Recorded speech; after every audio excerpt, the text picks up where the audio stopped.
Ladies and gentlemen, I'm going to call this meeting to order. We'll call the City Council meeting to order, followed by the Planning Commission calling their meeting to order, and then we'll have a combined meeting, a little different format than normal. We'll open the public meetings in turn.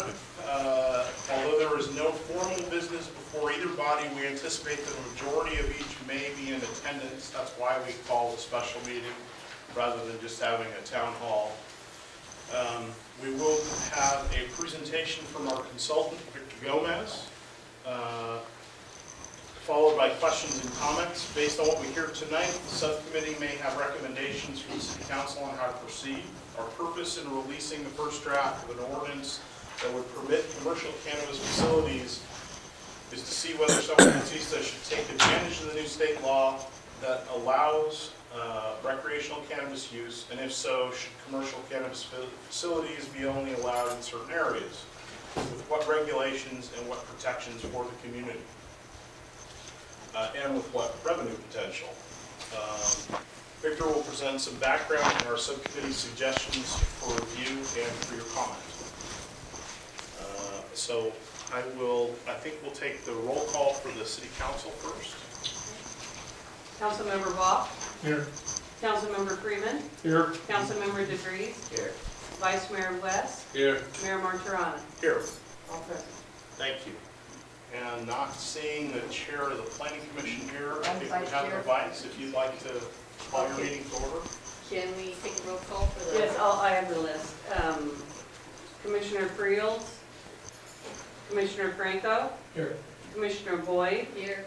Commissioner Medeiros. Here. Commissioner Hopper. Okay. Call. Okay, so we call it meeting to order now? I guess so. Oh, okay. Thank you. Would you please rise and join me in the salute to the flag? I pledge allegiance to the flag of the United States of America and to the republic for which it stands, one nation, under God, indivisible, with liberty and justice for all.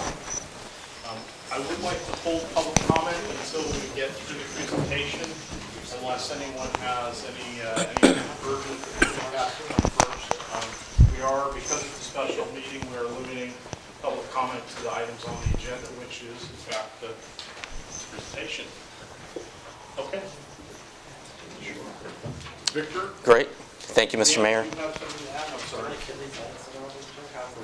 I think if that helps, is it okay if we maybe shut down the lights up here in the front? And I think that may be easier for you folks to see.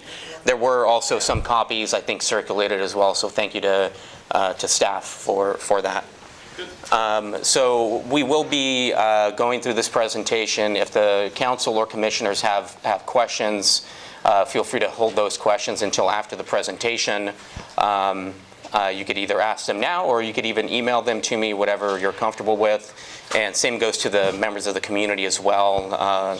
The mayor will be giving, obviously, everybody an opportunity to comment.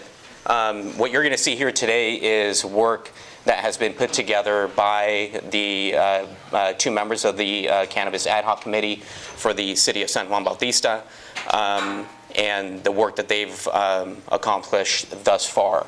The Ad Hoc Committee has felt that now is the appropriate time to, for lack of a better word, go public with where they're at currently.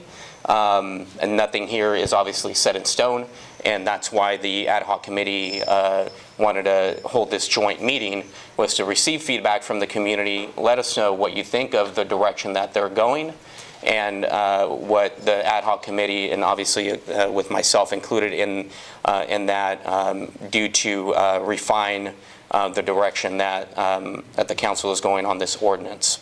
So with that said, I'll just give sort of an overview of medical and recreational cannabis in California, and go from there. And again, if you folks have any questions, we'd be happy to answer them. Before we continue, I do want to introduce Marley Smith. Marley is my Director of Public Policy for Pinnacle Strategy, and she will be acting as our scribe for this evening. All that information that she notes down will be made public and obviously will be shared with the council likely in the coming days. So overview, what is Prop 64? What are our regulatory options, and what is our timeline? Actually, before I continue on with this is really where I wanted to just clear up one thing. What we're working on currently with the ad hoc committee is giving me direction on is really step one, for lack of a better word, step one in the initial process of allowing cannabis in the city of San Juan Bautista. The ordinance really lays the foundation for allowing cannabis operations, both medical and recreational, or one, whatever the council decides to do, in moving forward here in San Juan Bautista. There is a second layer that comes after the ordinance. So you're going to see some stuff here tonight that you're going to say, hey, wait, you don't have that in there, you don't have this in there. Those security issues, operational issues is step two, and that is the rules, regulations, and operating procedures for the businesses that you're going to potentially allow to come into San Juan Bautista. So we're happy to take all of that information. If you have concerns regarding what would be in the rules and regulations and operating procedures and licensing application process, we'd be happy to take all of that information. It doesn't hurt to get ahead on the rules and regs, which we're already in the midst of drafting anyway. So again, feel free to share any of that information with us. But right now, we're really going to focus on the 10,000-foot view, which is the ordinance to allow cannabis in San Juan Bautista. So as I mentioned, we'll consider, in the future, the council would obviously consider, after vetting this with the community and the planning commission, consider adoption of an ordinance, then again, develop rules, regulations, application and operating procedures, open up the application period, consider applicants through a scoring process, and then grant permits. Eventually, the council will likely want to put some type of tax measure on the ballot in the coming year to tax the industry that's doing business in the city. So Prop 64 is the Adult Use of Marijuana Act, passed by 56% of California voters, 55.46% in San Benito County specifically. And it legalized marijuana for adult use for 21 and over. Immediately after the passage of Prop 64, it essentially allowed for individuals to grow up to 6 cannabis plants per property for residents. And that's likely, it could potentially be happening here in San Juan Bautista and other areas that's already allowed. It allows for the possession and use of cannabis of members of the community 21 and older, possession of 28.5 grams of cannabis plant or material, 8 grams of concentrate, cultivation of up to, again, 6 plants for personal use per household. Proposition 64 also created new taxes on cannabis that will be collected. This is separate from the local tax, any local tax that your jurisdiction would pass. A $9.25 per ounce flower tax, $2.75 on other material leaves that are created during the cultivation process, and a 15% tax on retail price of marijuana. Again, this is just state-focused, state tax only. The taxes will be adjusted for inflation starting in 2020, so they'll be CPI tied eventually. And it does allow local governments authorization to levy taxes on marijuana as well. That, again, gives the authority to the council to place an initiative, or through the voter-driven initiative process, to put something on the ballot for adoption in either June or November of 2018, or in future years if you decide to pass on an ordinance. Additional sales tax will depend on how much the city wants to place on it. That's left to the will of the council. Some jurisdictions have adopted a flat tax, 5%, 10%, whatever it may be. Some have gone with a scaled approach, which gives the council the discretion to change the tax on any given month when you meet. Jurisdictions have done a scaled approach of anywhere from 5, 15, 25%. And again, if you put that on the ballot, it then allows the council to make adjustments on that tax whenever they please to. Estimate potential state revenue ranges from the high hundreds of millions to over $1 billion in state marijuana transaction taxes, cultivation taxes. So it's certainly going to draw quite a bit of revenue for the state government, and they are extremely excited about collecting more tax revenue from California businesses. With the new rules and regs that were recently released in the past couple of weeks, the state of California, as of now, there's 29 states in the nation that have passed either medical or recreational use. The state of California probably has the most stringent tax law on cannabis, which makes it a serious matter, and you could be penalized for not paying those. Revenue from the two taxes will be deposited into the California Marijuana Tax Fund, and it will be used for a variety of issues. I'm not going to get into the details of it. This is a public slide. It has been sent to staff, so if anybody from the community wants it, it's yours. And it holds all the information that's here. $2 million per year for medical cannabis research, $10 million a year for 11 years for public California universities to research and the implementation of Prop 64. $3 million annually for 5 years to the Department of to the Highway Patrol to develop protocols on DUIs. $10 million a year, increasing from there on to grant funds to local health departments and community-based nonprofits. This is an important slide to take note of. From what I understand, there may be legislation that will be introduced in the state of California in 2018 that would essentially ban local jurisdictions that have bans in place from getting any of these funds.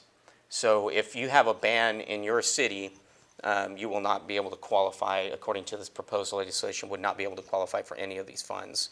If you do allow it, then obviously you would be allowed to seek grant funding from these cannabis tax sources.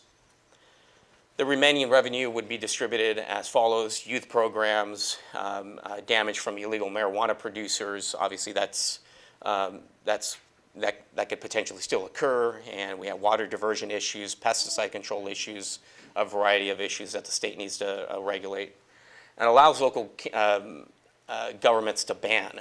So you do have a ban in place, or I think you're going to ratify it later this month, which would ban these activities here temporarily until you move forward with something, and that's a good thing. I was in Mountain View last night. Mountain View passed a ban on cannabis, again, a temporary ban, 12 months.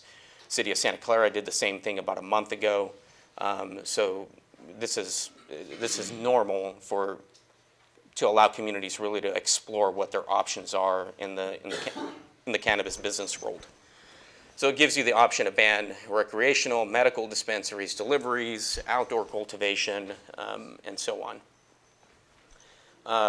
So what are your regulatory options? Well, here are a few: medical and recreational sales, cultivation, cultivation, manufacturing, testing, delivery, and again, dispensaries for retail sale, recreational use. So on that note, just for the community's perspective, just so you understand, there are multiple license types that are going to be available by the state of California. Governor Brown signed Senate Bill 94 back on June 27th of 2017. And essentially the trailer bill, famously known as the trailer bill, makes significant changes and really merged medical and recreational use of cannabis in the state of California. It also merged the license types ranging from cultivation permits to cultivation permits ranging from small cultivation sites, micro businesses, large cultivation sites, manufacturing, different manufacturing level 1, level 2, testing facilities as well to test the product to make sure that it's safe to be consumed by the public.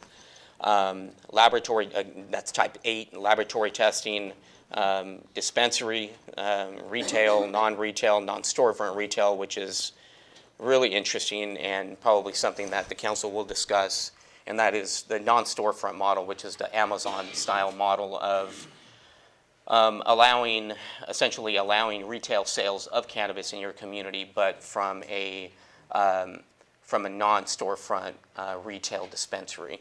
So no in and out from the public. It would only be transported through delivery vehicles to residents in San Juan Bautista. And then obviously your micro business license as well. Any public space within certain distances of schools, parks. So these are things that related to land use that are important. Obviously, the state has their 600-foot setback from youth facilities that we'll get into in just a bit. Staff was gracious enough to prepare a map for us to help us get an idea of where those areas are. And then you do have the discretion of making zoning limitations as well. So ad hoc committee summary. The ad hoc committee to date has met several times. We've gotten to know each other quite well, which is great. The ad hoc committee is taking quite a bit of time to provide input on the drafting of the ordinance. A draft ordinance was made available to the public. There have been some minor changes. I will send those changes. Those changes will be reflected here today in today's presentation. The most updated draft will be sent to city staff so they could post on the website and you folks could take a look at it. I'll be completely honest with you, it's a minor change in the zoning and some other staff recommendations that were put in there, but we'll make sure we make that public ASAP. And then further discussion obviously has continued since that time, and the ad hoc committee then recommended for us to move forward with this public hearing to get feedback, solicit feedback from the community, and get your input on how you feel about the direction that the ad hoc committee is going. So what is a cannabis business? A cannabis facility is a location within the city where cannabis products are cultivated, processed, manufactured, stored, tested, labeled, delivered, distributed, or sold for the purpose of commercial, medicinal, or recreational sale. Cannabis facilities are prohibited unless allowed for in the chapter of this ordinance. All applicants, managers, employees, all have to go through a fingerprint-based criminal history records check that is standard and expected, obviously, here in this ordinance. Prior to operating in the city, the cannabis facility shall timely and fully pay all fees. There will be associated fees with your permit application, and those will be collected at the time of application. Those help with cost recovery. Staff will be spending some time on evaluating these applications, so this is the cost recovery for staff to take the time to review these applications. There are requirements on signage. Again, I'm not going to get into specifics. This is all language that's written in the ordinance. I know individuals in many communities have concerns with signage. You don't want to see a 10-foot tall cannabis leaf flashing in neon green. Understood. Those are things that are not going to be allowed by the sign code, and things that we'll be addressing in this ordinance. So cultivation, dispensary, manufacturing, distribution, testing, locations.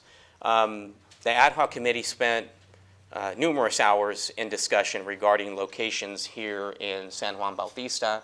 We also took a look at the sensitive uses, the school setbacks, and so on, and that led us really to the next slide, which is the ad hoc committee has indicated a focus of these operations in industrial zones only, so industrial zone specific only.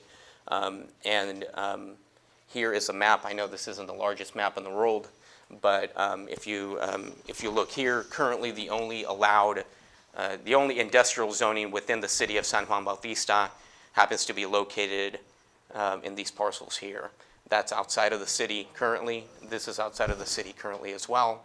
And there's a reason behind that. If you actually took a look at the sensitive use setbacks requirement for state law, you look at this next slide, and through state law, it really does limit where you're going to be able to place these operations anyway. So it does if you take the 600-foot setback, it really does cover quite a bit of the city. Mr. Mayor? Just for a moment. So that light blue bubble is the area of San Juan Bautista where the state mandate does not allow for these businesses at all. And it is, the 600-foot setback is from schools and places where children congregate. So regardless of what we do, on a more local level, this is a state exclusion zone, and we're very comfortable with that. So it covers the entire downtown, the schools, the church. I mean, it's pretty broad. And this may be obvious, but the center point of each one of those circles represents one of these youth congregation areas, and then emanating out from that is a 600-foot circle. So I don't even know how many circles are on that thing because they're all clustered together. Do you know how many? Yeah, I don't recall. I don't remember off the top of my head. I can certainly get that. Yeah, sorry, Trish, but it's quite a few. So. Yeah, it does cover the school, it does cover the library, the parks. Yeah.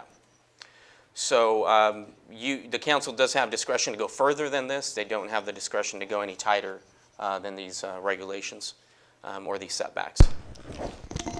So that is the zoning component. So cannabis cultivation shall be conducted, and again, this is in the draft ordinance, shall be conducted only in the interior of a building, so either a greenhouse or a warehouse structure. All cultivation operations, including all cannabis plants at any stage of growth, will not be visible from the exterior of these facilities. Greenhouse cultivation is not considered visible, but there are ways of preventing or obstructing the view from the public on greenhouses. Retail cannabis sales, transfers, dispensing, or distribution shall only occur inside the premises of a cannabis dispensary, except when cannabis dispensary engages in the delivery of the product. That is, again, something that the council could decide on, whether they want to allow the dispensaries to actually deliver in San Juan Bautista. Obviously, there's a convenience to that. I'm sure the retailers would be happy to deliver to San Juan Bautista residents.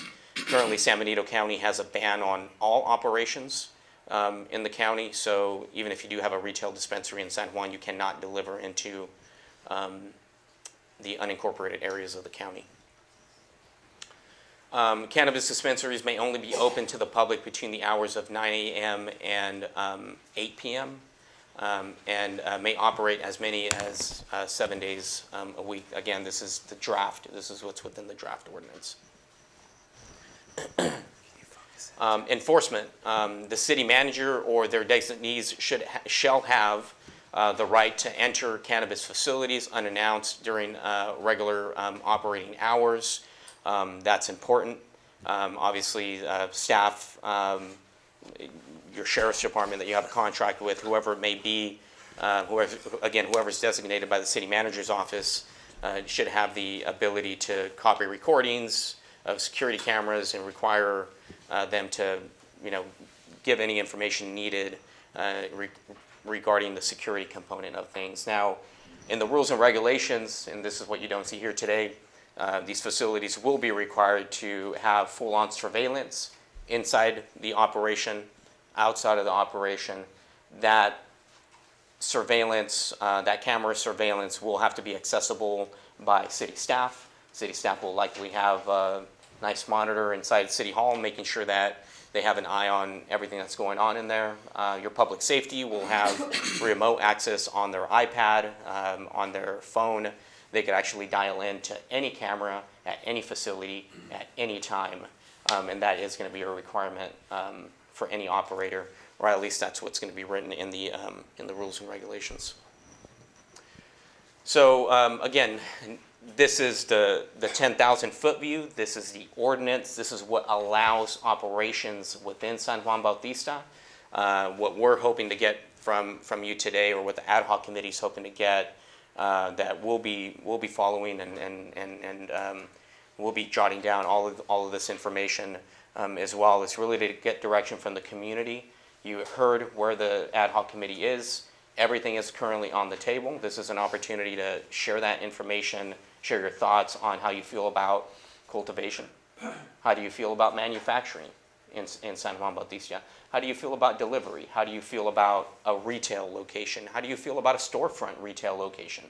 How do you feel about the zoning desires of the ad hoc committee? Again, we're here to solicit feedback here tonight and take that feedback obviously back to the ad hoc committee and keep plowing away from there. And then after that, we would then come before the council as well with a draft set of rules, regulations, operating procedures, application procedure, vetting of the applications, and all of that good stuff. So the applicants understand what scrutiny they're going to have to go through to apply for a cannabis business permit here. So with that, Mr. Mayor, that concludes the presentation, and again, we're happy to take any.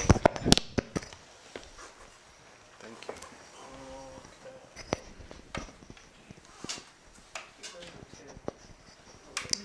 Okay. Okay. So, Mike, okay. Do we, so a lot of material to absorb. I guess we'll just throw it open to questions. What we'd like is for everyone to approach the podium, because there's a mic and we are televising or recording. May I just say something? Just Yeah, by of way course. An introduction. I want to make sure that we're clear about a couple things. First, why we're here tonight. So let's start with that. As was indicated, the concept here is, and Victor used the word receive. We want to receive information. This is representational government. This is a democracy. This is your community. What do you want to see happen as regards to this issue? We're not going to make any decisions tonight. We're not even going to change anything tonight. We just want data points. We want info from you. What do you think? What do you like? What do you hate? That kind of thing. So our effort right now is to, and I'm sorry, your name again? Marley is going to take down everything that's said. And then Chris and I and Victor are going to go back and kind of synthesize that, figure it out, and make changes as appropriate. That's kind of like why we're here. The other thing, just substantively, I want to make sure everyone understands is we're really dealing with two things. One is the ordinance itself, and the other is the rules and regulations. They work together to effectuate a statutory regulatory scheme for cannabis in this community. Tonight's just the ordinance. And as Victor said, it's kind of a 10,000-foot kind of view. The rules and regulations, I would say, are more like particular, more specific, deal with a lot of the real specific issues that will come up.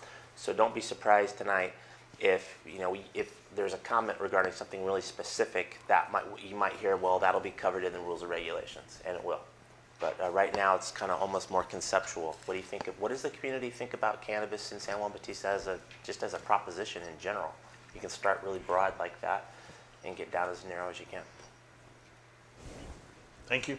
Well, Public comments, questions, please, go right ahead.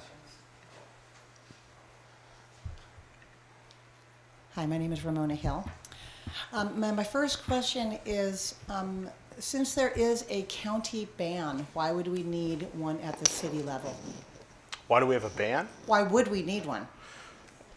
Well, I think we've made jurisdictional. it pretty clear. Yeah, it's a jurisdictional change. Their ban doesn't cover us, doesn't cover the city of San Juan Bautista. So we're our own jurisdiction. That their ban does not have any effect on us. Oh, wow, okay. And then the other thing is, and I don't remember the phraseology exactly about the adjustable tax. My comment on that, and I might not understand it completely, I'm sure I don't, but it just sounds like a disadvantage to the businesses, and so I'm not really sure the reasoning on that, that capability. Yeah, I think, as I understand it, I think as I understand it, that's how Monterey County has structured theirs. I personally tend to agree with you, but we have not discussed rates at all at this point. Yeah. So We haven't even really discussed revenue opportunities in particular. We've talked about it, of course, kind of philosophically and conceptually, but we haven't gotten down to the level of what rates and scalable, I think was the term you used, Victor, or something else. But those will be discussions to come. Yes. And the council does have, I think until, I believe, August timeframe, July timeframe to submit any type of initiative that they develop, that they get support from the council to put on the November ballot for next year. So Yeah. to submit to the county elections office. Okay. All right, I'm in favor of continuing the project. Thank you.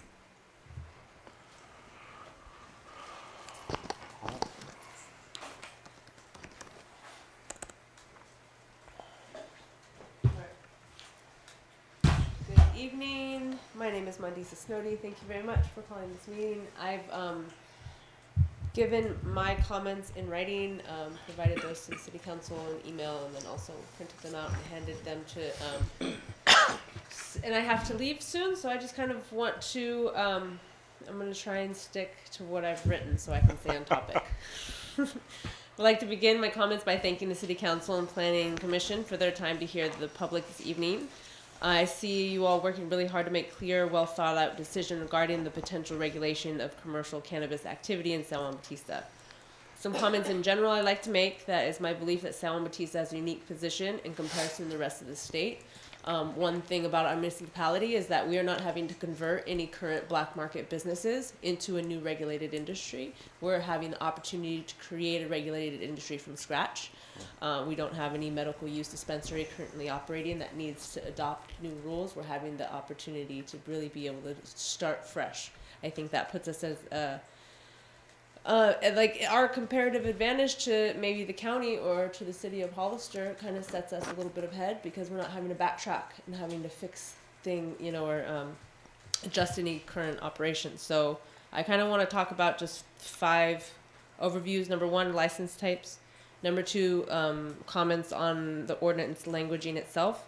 Number 3, cost recovery process, development agreement, and community benefit plan. I understand that those 3 might fall under rules and regulations, but there was the development agreement was referred to in the ordinance, zoning and land use, and the strategic plan.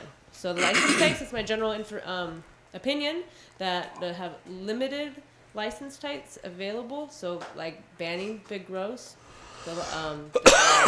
San Juan Bautista has small scale industry, pretty much any other business is a small business. It's our general culture that we don't have formula businesses or franchises, so I think that also should stay with cannabis businesses, require a small business model. You could even limit the state licenses available to be micro businesses or distribution.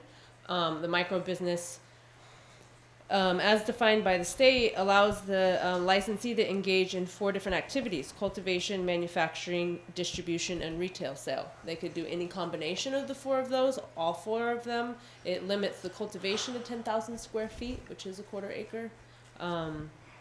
And basically that would stay within our model to demote urban sprawl. So the ordinance language, one thing that I was concerned about is the definition of the cannabis facility to include possession. My concern is that anywhere that you possess medical cannabis or adult use cannabis means that if I have it in my possession, I go into the Windmill Market. Now Windmill Market is considered a cannabis facility and is then in violation of the code because I myself am personally walking in and possessing it. Or if I'm in my car or in my home.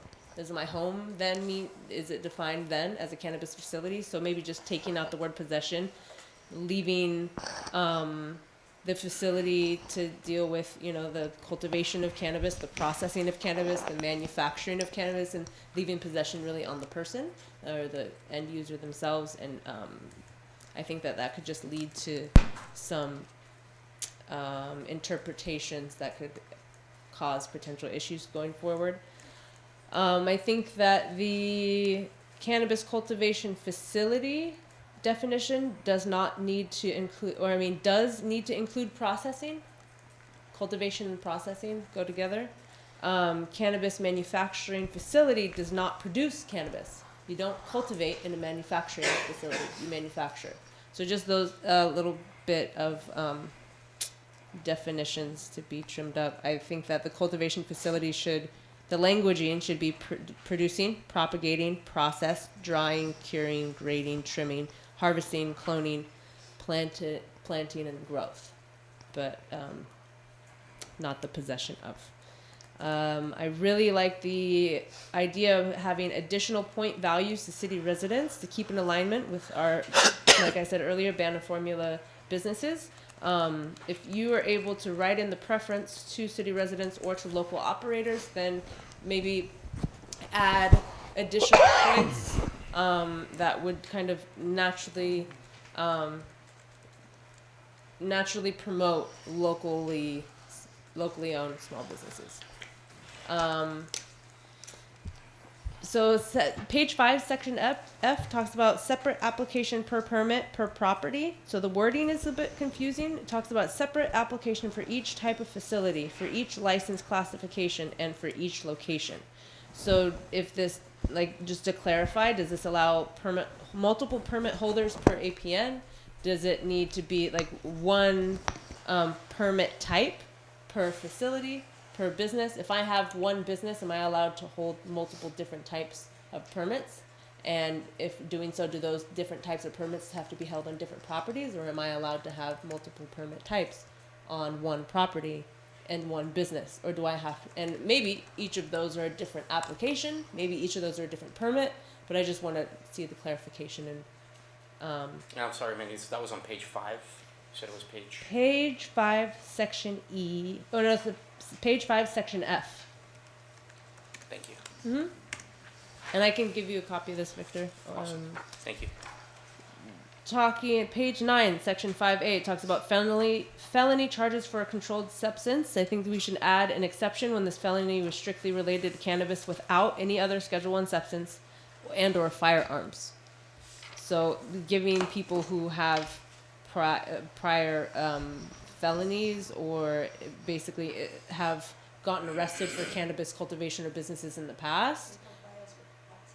And that's in compliance with Prop 64, is that those felonies, if there are no firearms and there are no other narcotics or other Schedule I substances, those felonies are then expungible on the state level. And I think that the city of San Juan Bautista needs to be in alignment with the state in that way. For the development agreement, I think that that should be a required document before any permit is issued. I have a recommendation: $5 per square foot of canopy, or 5% of gross receipts annually. This is a little bit similar that City of Hollister is doing. Again, the languaging with the south of the state Route 156 border. I had comments to remove that languaging completely. I understand that you're changing languaging to restrict to industrial only zones. I believe that overly restrictive zoning, right now industrial only zones means you're talking about 3 properties. And if you're really wanting this potential new business to truly benefit San Juan Bautista, definitely we're not going to touch what's inside the sensitive use buffer at all, but it's like changing from potentially 7 APNs down to 3 APNs. So just that, I understand the desire to keep it out of our historic district, which I support, to keep it away from our school. I support that as well. I just believe that over restrictive zoning could be more of a hindrance than it could be, and none of those 3 properties that you have in the industrial zone, none of them are for sale. They all have current businesses operating on them, and there's already owners of those properties who are stating that they are not in support of that business or in the arbitrarily change of zoning. So I think just trying to be a little bit more open, maybe to commercial, agricultural, and industrial zones that do not fall in the sensitive use. Maybe properties that are adjacent to the 156, not just the south of 156, or just a little bit more flexible wording in that. Page 20, section violations. I believe that we should have a fine, and this is for violations to this code if it were to be adopted, a fine of $1,000 per plant or per infraction per day to have civil penalties with the violation of this code. I don't want what happened in the county to happen here, where people think that they can be in violation of our city code and not have any repercussions, because now it's not a criminal penalty, it will be a civil penalty. So I'm really in support of you writing in really harsh penalties to people who want to violate this code knowingly. So those are my comments on the ordinance language. I'm going to keep it quick on the cost recovery process, the development agreement, and the community benefit plan. I really just talked this down into 7 points before permitting. Or maybe it's 6. Having an application fee that you collect when someone applies, that's before any permit has been issued. A processing fee, that's the recovery of costs for your staff having to actually go through, maybe do any site inspections and the hours that take on that. Site inspection fee for when you have to go and inspect to make sure things are to code. Then a fee for permit issuance, which would then be renewable on an annual basis. The development agreement, like I stated before, require that. There's been, maybe in other developments or other businesses or in the residential growth that's been happening where the city could have definitely benefited more had development agreements have stricter requirements, and I would really like to see that happen in San Juan Bautista because there's going to be a lag. Even if you do want to impose a tax or you do want to put that on the ballot next year, you need to be able to have some way of recovering costs in between that time. I think a development agreement is the way to go with that. And then also have a requirement of a community benefit plan. Later in my comments, I listed everywhere in the strategic plan that I interpreted to have any relation to cannabis business. I found 127 elements that are listed by topic at the end of my notes. And those are programs and priorities already determined by the city of San Juan Bautista that if those are represented in an accurate way, they could be funded through a community benefit plan. For example, if we have a need to reduce our wastewater, we have a need to improve 3rd Street, we have a need to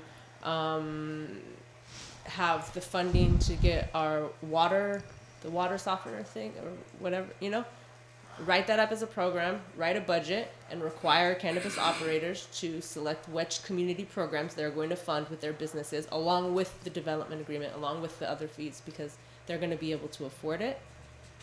And I believe that it should be something that's very, very known that if you want to do business in the city of San Juan Bautista, you want to be a cannabis business, you need to be a community, you need to benefit the community at large and not just come here to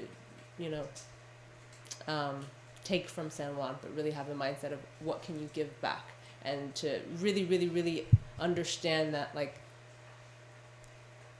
it's your right as a city council to be able to be strict on that, and I just want to support you in that way, because there's been our county that took applications and didn't charge any fee for it and sat on it for a year and had to have hearings and had to pay a bunch of money and have consultants and meetings and an ad hoc committee, and they just weren't able to recover any funds from that, and they had a big loss. So let's learn from that and not make that same mistake. Okay.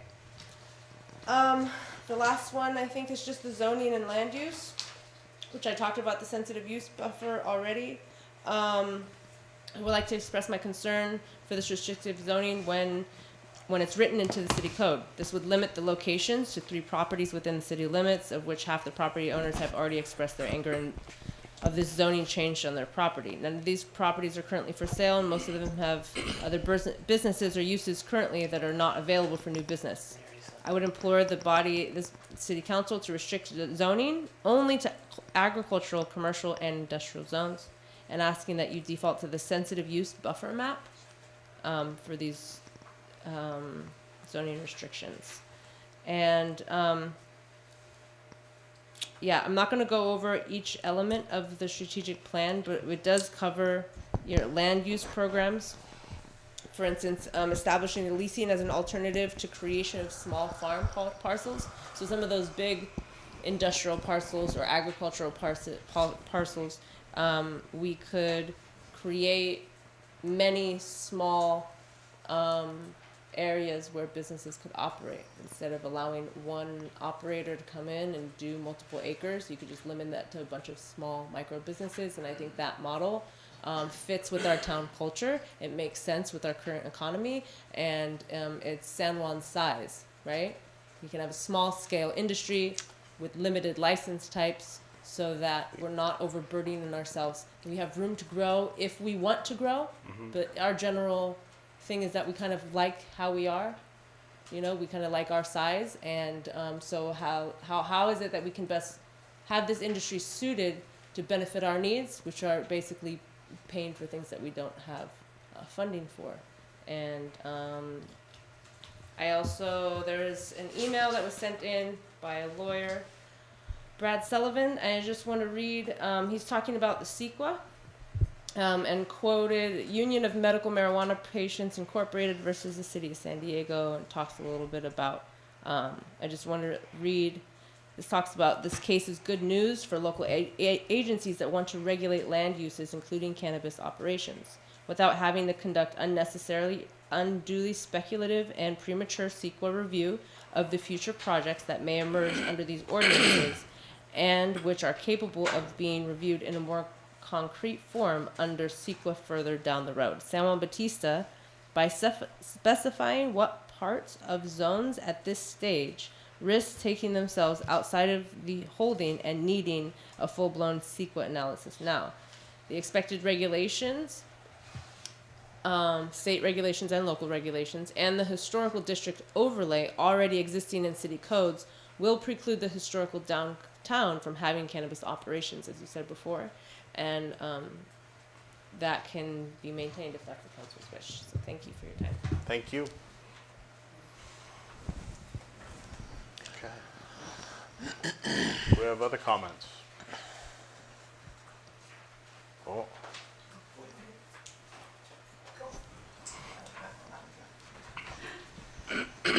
First, I have a question for you, Victor. I think it was 600, pardon me? Oh, I'm sorry, George Diaz.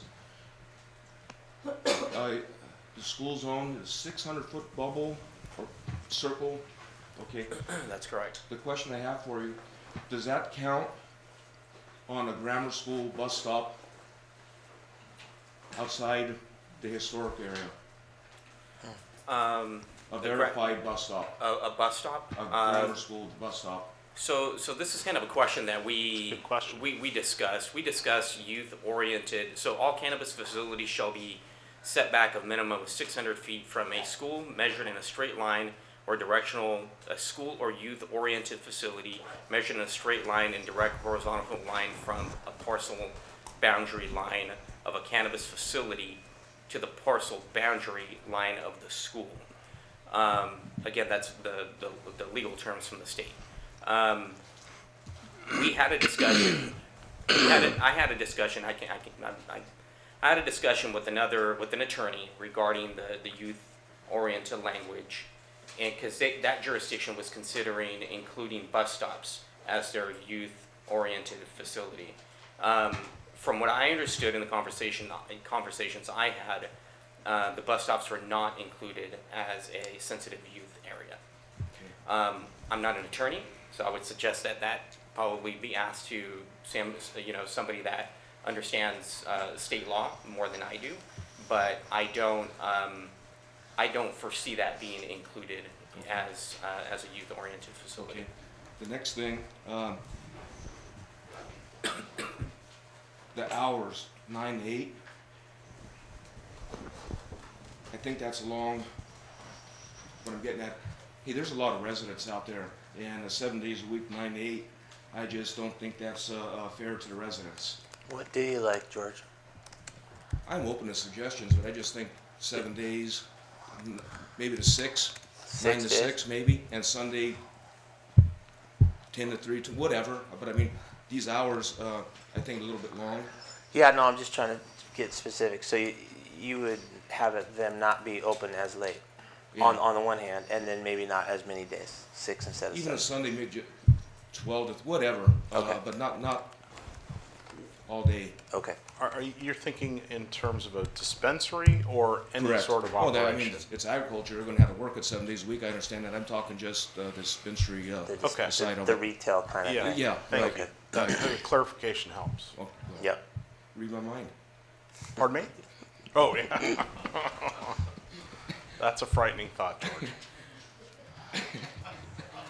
Okay. I don't know why they're laughing. And what she said just a minute ago, the property owners out there, the 4 of them, the 3 of them are definitely no. Let me back up. All 4 of them are no, and 1 of them could care less. If he sells, he sells. But anyway, it's all 4 are no right now. So to me, this is just kind of spinning your wheels. I can see you guys making 500 grand. Great. I can see you spending 600. I mean, and the only other thing is, I've asked before, I'm going to say it again public. I know there wouldn't be as much money, but why can't you get Purple Cross, or whatever the heck that guy is in Hollister, get a business license, let him deliver here, and chart the sales tax. Granted, it's not the big money, but it's, and there's no headache. Anyway, I got a lot more, but I'm just going to stop there. Thank you, George.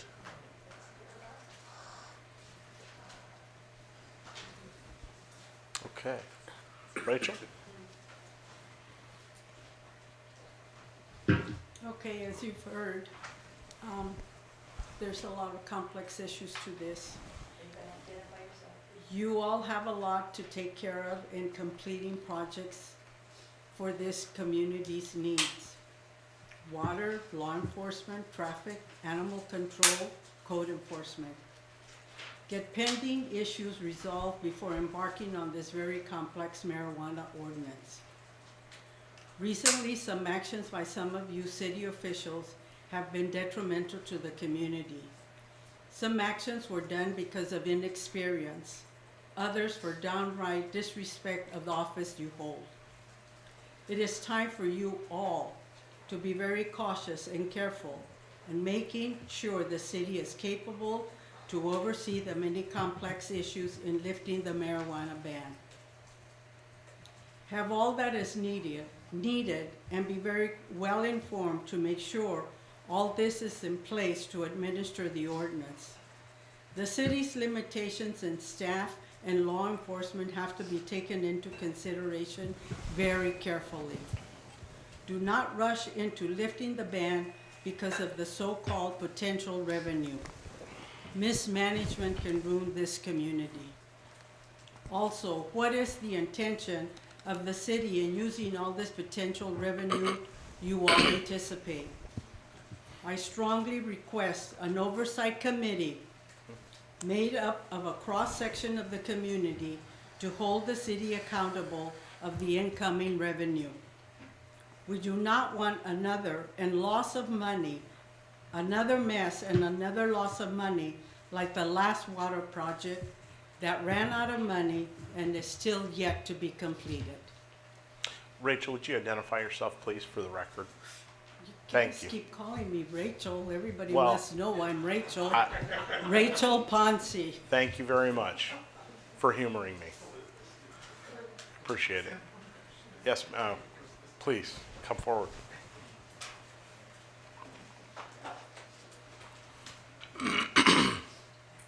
My name is Shirley Brewer, and I'd like to generally support going forward with the plans that I heard a lot of really good things today. I lived in Colorado when they legalized marijuana, and I learned an awful lot, and so did they, about doing it the wrong way.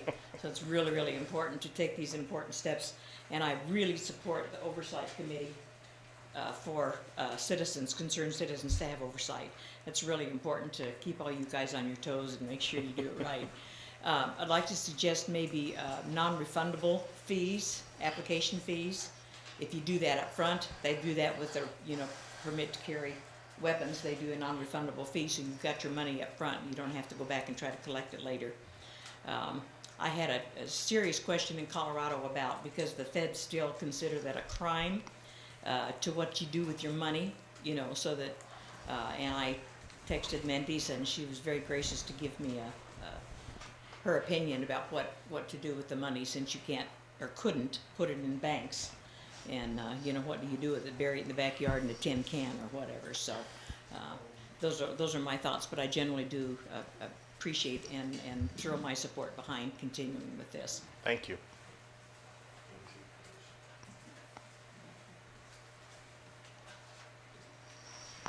Jolene Cosio.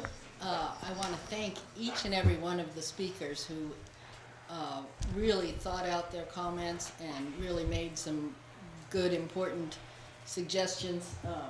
George and Rachel and Shirley and Mandisa and Ms. Hill. I didn't have your first name, but I caught your last name. But anyway, really important things that they had to say, and they really thought a lot about it. And also the subcommittee and the council has spent a lot of time on this. The one thing, and it's a recurring thing theme with me, you've heard it so many times, I am so concerned about code enforcement. Currently, there is a car parked in the white zone, I believe it's a city council member, who is obviously not concerned that they're going to be ticketed. You know what a white zone is, right? Is it me? Yeah, Right there? yeah, Oh, I didn't even see that it was white. I thought it was gray. white zone. What is white? Loading, you can stop there and drop off your mail. You can't park. Oh. Shoot, I didn't But, know that. Should we, yeah. Can I go move it real Well, fast? Seriously, I don't want a here, ticket. you wouldn't need to worry about it because likely there won't be anyone driving around ticketing people. But code enforcement in this city is a huge issue. And this is not gonna make it go away. no. And, you know, we really need to pay attention, No, as it's gonna- especially Rachel mentioned, to all of our other needs that are not going to be taken care of by this. And in fact, in some ways, this is a little bit of a distraction from it. Even though there is potential there for good businesses to come out of it, you know, people who want to contribute to our city, and there may even be a small windfall for the city, but we don't know that. As George so aptly pointed out, you know, you might make 500,000, it might cost you $6 million. We really don't know all of these things yet, and it's taking so much time away from getting clean well water and code enforcement and some of the things that we do need. It does work. It concerns me. Sure. Thank you.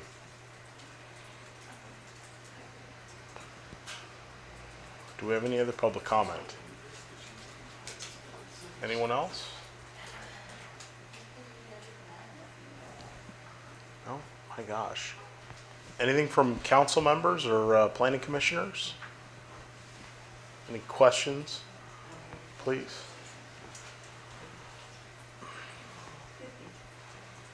Darlene Boyd, yes, I am concerned a bit about the restrictive land use issues, because I do find that I think that they are too restrictive, and I think we ought to look at expanding those outside of the sensitive areas, because if we have an agricultural buffer anyway, and we're talking about cultivation of marijuana, that is an agricultural behavior or action. Sure. And so we ought to consider some of those, and even maybe some of the commercial areas that are outside of the sensitive.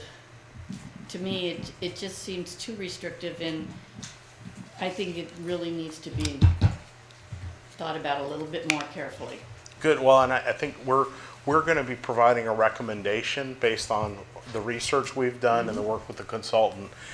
We're absolutely going to be passing it to the Planning Commission for review. I mean, we're not just running this out and running it through. It's going to go through, this is going to be months, a lengthy process to get this passed. And, Yes. But it clearly, we want your input. That's why we did this meeting as a joint meeting, to make sure we weren't presenting it just to the public and excluding the Planning Commission.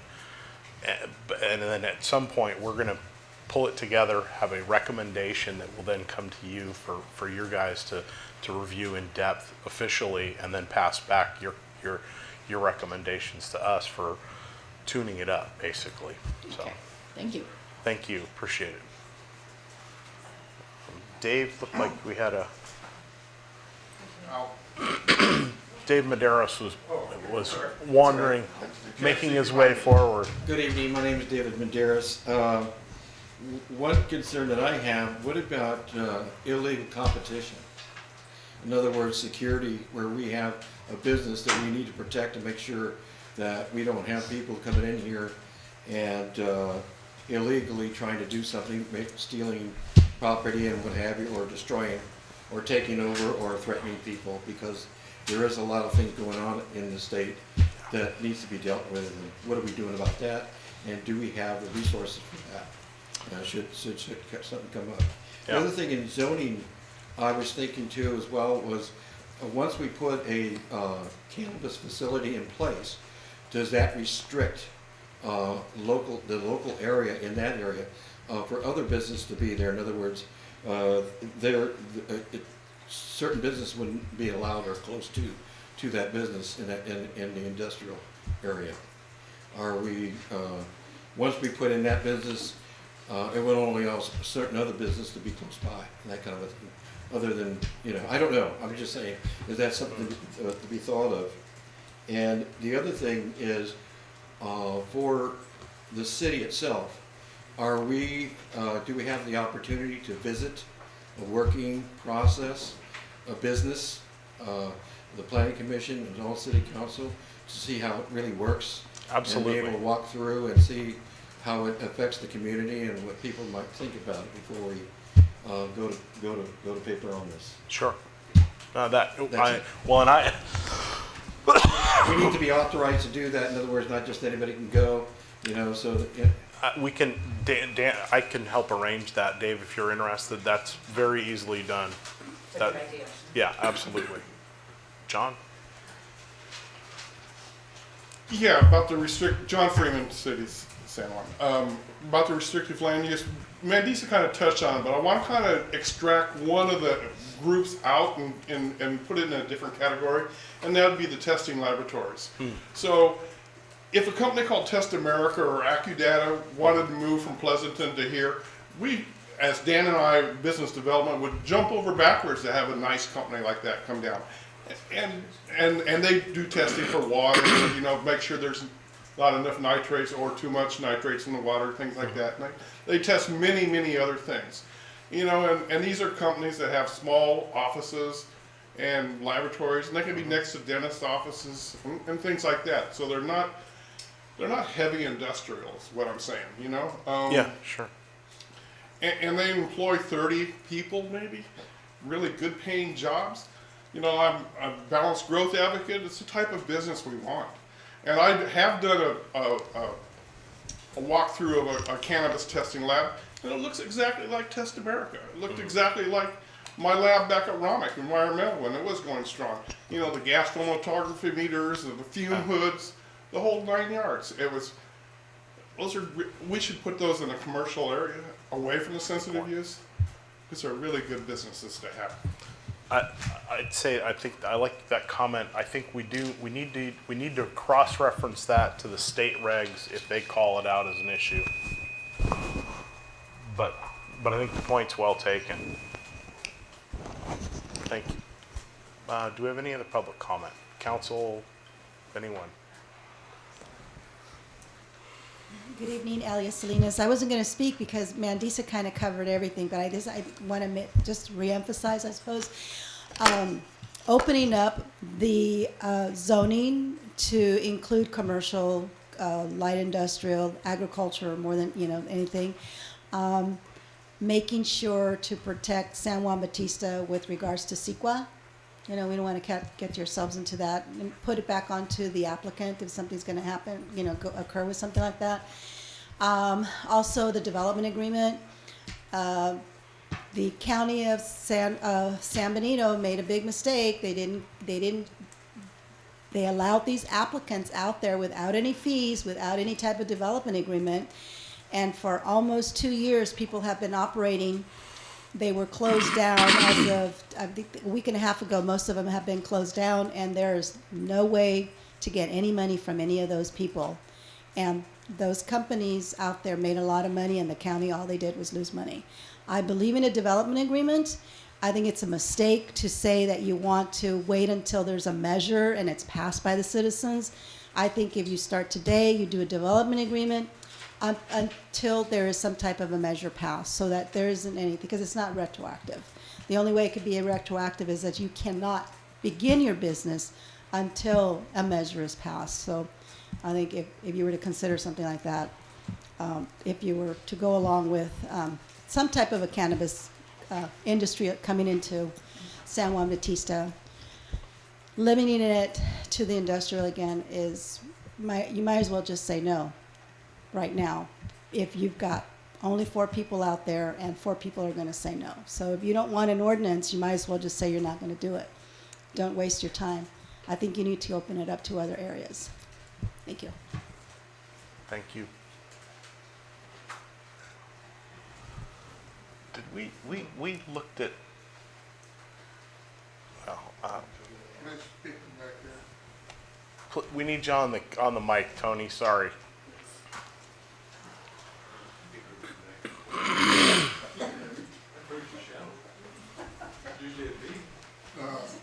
Tony Bach, City Council. It's always been my theory that councilmen shouldn't state their views or whatever, and gives everybody the idea that I'm predetermined what I'm going to say. The one thing about the zoning, my concern is if a marijuana facility goes in and they only get, what, 1/4 of an acre, is that correct? They could be up to half an acre. Half an acre. What's going to happen to the rest of, is IBM going to want to put a facility in next to a cannabis facility? Or, I mean, that's an exaggeration. But, well, we do have one applicant out there, a transportation company. Now, I don't know if they'd be concerned if, that happened. The other thing I did want to say was, and Rachel spoke to it, code enforcement and law enforcement. Going through this draft ordinance, this afternoon I just thought, I'm going to check this out. There's 17 mentions of a job that the city manager has to do. There's 31 mentions of what the city council has to do. Now, is your city manager going to want to take on that obligation?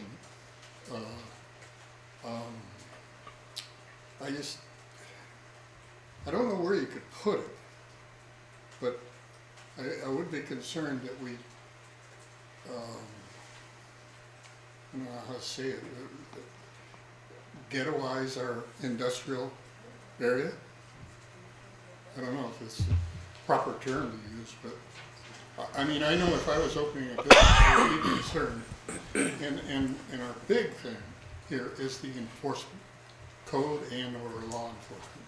Sure. We just don't have any. No, I think you've raised none of those are new concerns. We've been discussing them And so, since you're up there, Tony, Mr. Mayor, if I could just address the cost recovery issue. It was brought up by Mandisa and I think somebody else as well regarding cost recovery.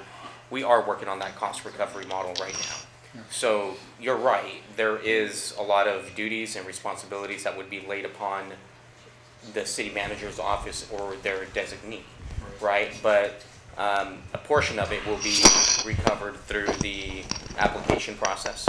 So obviously we want to make sure that your staff has adequate time to evaluate the applications. But we're actually putting together a cost recovery model that would help us recover.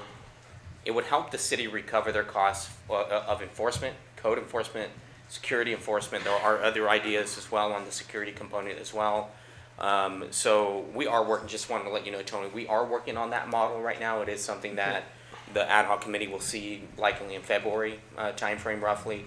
But that should actually assist your city manager not to necessarily consume the responsibility of being cannabis coordinator, but actually hire somebody to do the work, right? This isn't something that necessarily that you want your city manager having their fingers in, but hopefully it'll give you the opportunity to hire the professional staff, in-house staff to help manage the program, maybe not full-time, but there is going to be some time that's going to have to be dedicated to administer the program.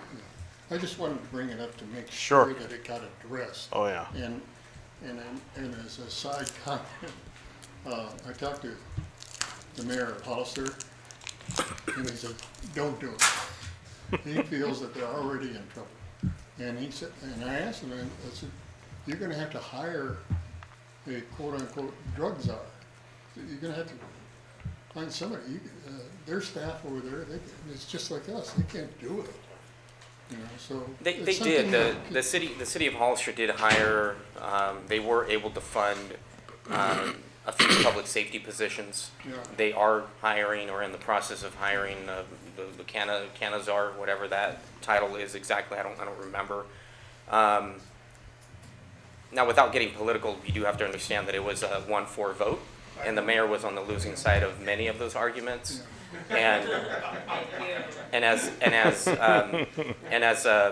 my wife works for the Hollister Police Department, and I happen to be in front of the city staff all the time, including most of my day today. I spend more time at City Hall now than when I was a council member, and they are going to be generating easily over $1 million in development fees, as was indicated by a couple of speakers here. Yeah. They haven't passed a tax. They're collecting their revenue through development fees. I don't even think they're proposing a tax, to be honest with you. But it is important to have that development fee. I completely agree with the speakers. That development agreement has to be part of this to help recover the cost until a tax is passed, if you desire to do that. But those development agreements, Tony, to help, I guess to an extent, kind of help ease your concerns with the revenue component to hire staff, should be plenty. Should be plenty. There was a suggestion here made here today that suggested a 5%, right? Even if that is the case, at 5%, the city still walks away with the profit and is able to hire substantial staff. So I would recommend that you probably talk to, instead of the mayor, probably talk to city staff. And Billy Avera, you'll probably get a little bit more accurate information. Well, then again, my other concern was, okay, Purple Cross has already gotten robbed, or whatever you want to call it, and us here, I mean, at least, well, no, that's in the county, huh? So he had to wait for the sheriff. Good luck here. Yeah, well, and I don't know if you read the latest, there was an update yesterday or this morning, Tony, on that incident. They didn't call the police until the day after. Yeah, that's right. It's the way it read in the paper, so, or on Bonito Link. So that situation is pretty confused, I would say. Well, it's like when our bank got robbed here. Yeah. 45 minutes later, everybody. Yeah. Yeah. Oh, okay. So, ma'am, please.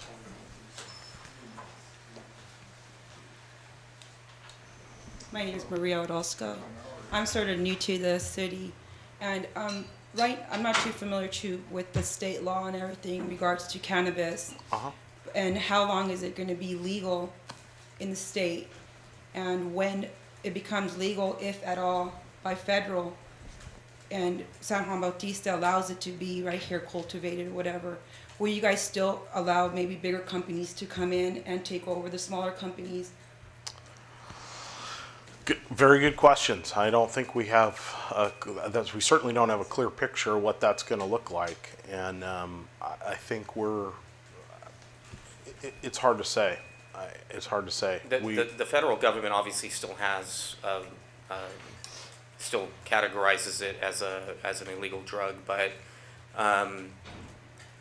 in my humble opinion, at least what we've seen state by state, and there's new states that are coming on board. There's new states that are going to have initiatives coming up in 2018. So it's going to go anywhere from 29 to, I think, potentially 34. Yeah, it's going to go up to 34, 35. There's, I think, 4 or 5 additional states that are going to be considering for 2018 for either medical, recreational, or both. So I think the federal government, to an extent, is probably going to have to prop up a mirror and kind of look at the situation that they're in and confronting. They don't have the sources for federal enforcement. The Cole memo is still active. It's a memo that was drafted by a deputy out of the Department of Justice that really took the funding power away from the Department of Justice to move forward with federal enforcement of marijuana laws. The only time you'll really ever see the federal government here locally, UNET, getting involved in federal raids or federally funded raids with local jurisdictions is if they happen to have a criminal element tied to it. If it happens to be a cultivation or whatever, cannabis business that happens to be funding Nuestra Familia or some kind of criminal element, they will go after them. They will pursue them because it is gang related. But if not, you cannot spend federal funding resources on the enforcement of federal cannabis law right now. Okay. And then the money made from cannabis or selling it within the city, how are you guys able to do it? We can't even put it in a bank or anything. How are you guys able to know exactly what's being sold, how much money is being made? Or It is traceable. The folks that are having trouble banking it are the actual businesses that are touching the product and the flower, and that's there's professionals in the crowd that are likely in the industry that could probably speak better than I could on it. But if you ask any member of the industry, likely a lot of them will tell you they've had, I don't know, 2, 3, 4 bank accounts because they get shut down, right? And it happens, and then they come up with a new business name to be able to bank their stuff, or they decide to operate as cash businesses. But there are jurisdictions already taking cannabis taxes. They have, and they can, and they're depositing it, and it's not an issue. And yeah, exactly. And the state, starting January 1st, is going to be happy to take your tax money, and trust me, there's going to be no problem there. If you don't pay for it, you're going to get a 50% fine on your tax. That's the state law. So it's you're right. It's obviously going to continue to be a federal issue, but from a local jurisdictional issue, and specifically here, the city of San Juan Bautista, it shouldn't be an issue. okay. And on these industrial lots that are potential places where they can grow, I'm not sure if I heard correctly, you guys were thinking maybe 10,000 square feet would be able to be cultivated within that property? There are limits, depending on the type of license, there are limits to the size of the grow operation. And so it varies. It's not a hard and fast. So Victor can speak to the size. And you could certainly, again, I think it was Mandisa that brought up limiting larger operations. Mm-hmm. Yeah, the council does have the discretion to listing out the license types that they want allowed within the city of San Juan Bautista. You could certainly do that. So you do have multiple license types that do categorize the size of the operation, the size of the grow, and that is to the discretion of the council to adopt whatever license types they would like in the community. Just for a little clarification, of the available license types that the state has described, what is the range of size of grow? So you have a type 1. Just give me, what's the smallest square footage? What's the largest square footage? Type 1 would be up to 5,000 square feet. Type 2 would be between 5,000 and 10,000 square feet. What's the biggest? The high end? The largest currently right now is 22,000 square feet for enclosed full acre for outdoor. Okay. That's not being considered here. So, but what's being considered here would be limited to 22,000 square feet. And do you guys have an idea if there is cannabis put on one of these properties that there can be other businesses as well? And how far away can that business be from the cannabis? There shouldn't be any restriction on other business operations because the security of the operations are all going to be contained. For example, in San Jose, you have next to Elemental Wellness, one of the largest producers of or retail dispensaries in San Jose.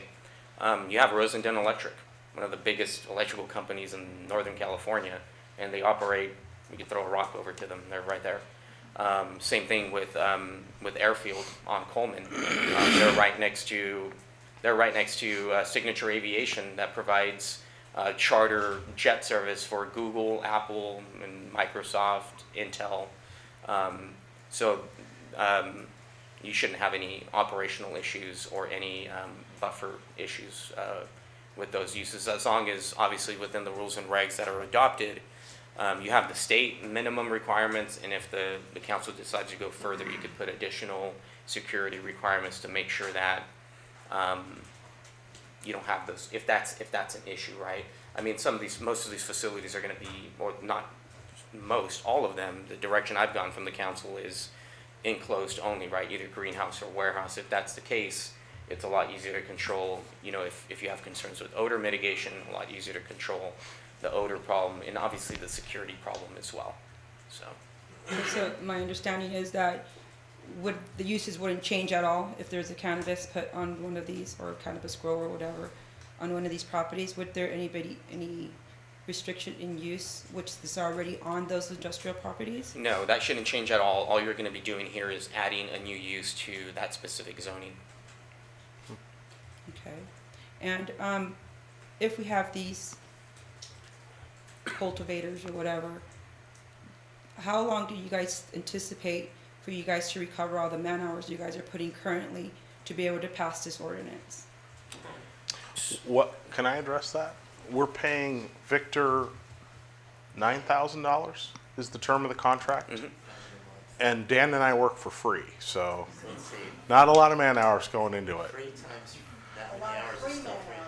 Yeah, so really, honestly, in those terms, the first applicant is probably going to cover the cost in that sense. But it's we're very, very much aware of that. This is not something that we are taking lightly or jumping into quickly. We're taking months and months and months to go through this meticulously and so that we don't, and learning from the mistakes that we're seeing around us, you know, both at the county and the city of Hollister, as well as other places, to make it fit here as best we can. So do you guys already have a suggested amount for the permits? No, Price? that's going to go back. Victor's going to be working that up over the next couple of months, and that'll be driven, I think, in large part by what sorts of restrictions or requirements we put on the applicants so that we need to have a sense of how much processing we're going to have to do so that we can assign a cost to that activity and then work up to the fees from there, basically, if that makes sense. Okay. I had one more last question. Sure. Would this take up time for other permits of businesses that are coming in or applying right now? Well, I mean, we're very far away from any permits being applied for. There's no framework for that at all at this point. I was talking about permits that are already in for other businesses. Wouldn't have any effect. Is it not No, effective? absolutely not. Because it's not, again, it's really the two of us as the ad hoc committee working with the consultant. We've put some demand on staff to put this meeting together, but beyond that, we have not had very much demand on the staff at all. So no, it wouldn't have any effect on other permits being applied for anything in the city, no. Okay, and I'm sorry, I lied. No, and it's a great question, because we've had, with the departure of the last city manager, a lot of the sort of staff capability was lost.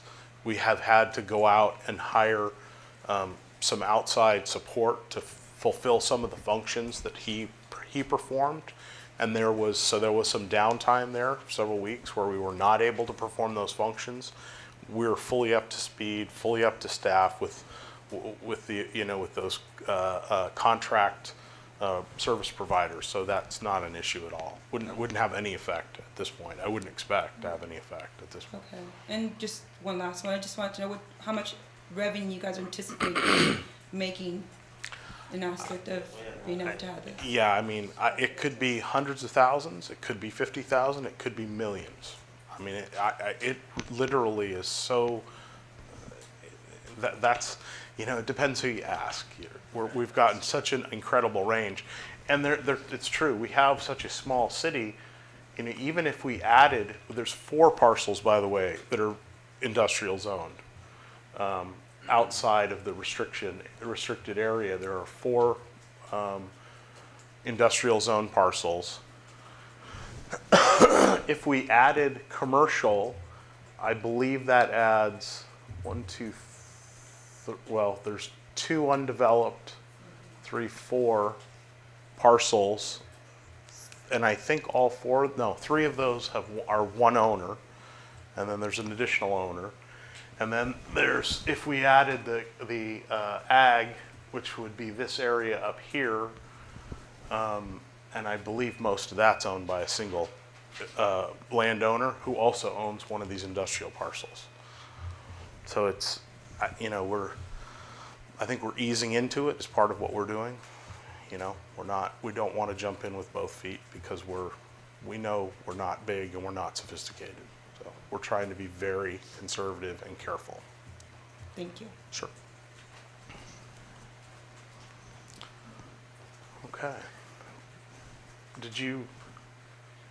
Marianne, did you have a question or comment? I have my hand up, but I just don't know if you want to hear it because I'm completely opposed to this. That's all right. We absolutely are. You're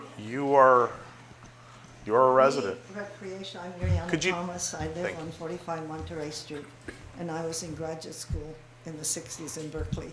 And I had every day offered to me most pure drugs. And knowing that I was a lightweight, I did not take them.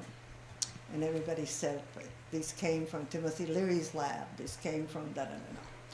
And I have seen a generation not mature. I have seen a generation drop out and not become viable citizens of this country.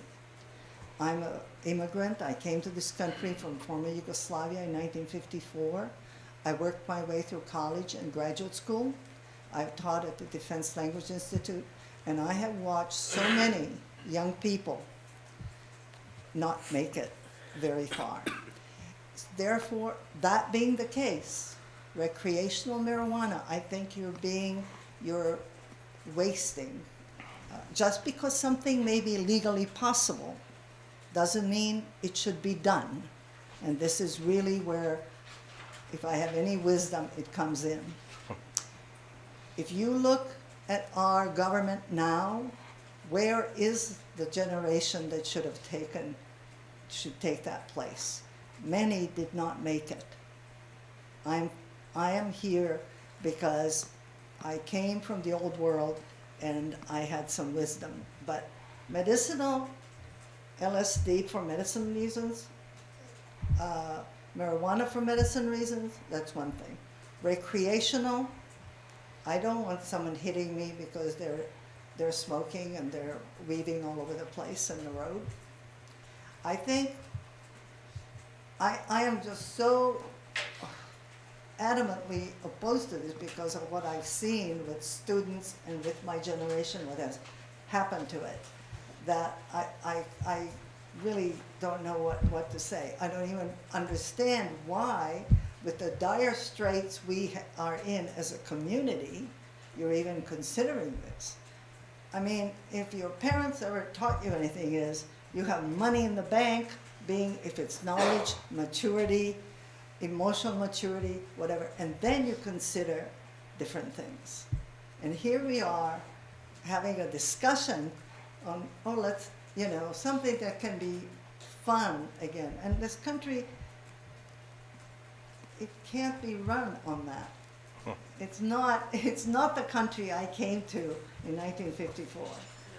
So I could go on and on about this because, as I say, I taught at Defense Language Institute for 25 years. And I went through the experience of seeing a generation drop out and not make it back. When I studied in the Soviet Union, and I know you've heard all these things about Russia, I taught Russian. I'm not Russian, but I really believed in saving the world. And when I was studying there, all of us Americans had a roommate who was, of course, put there to spy on us. That was part of the exchange programs on both sides. And one time my roommate asked to go for a walk with me around the university. This was in Moscow. And she said, if everybody drops out, I was defending freedom of choice. She said, but if everybody drops out, who's going to lead the country? I said, you're right.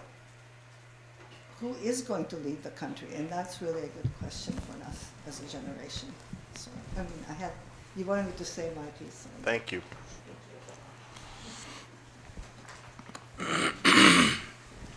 Okay, do we have any additional public comment?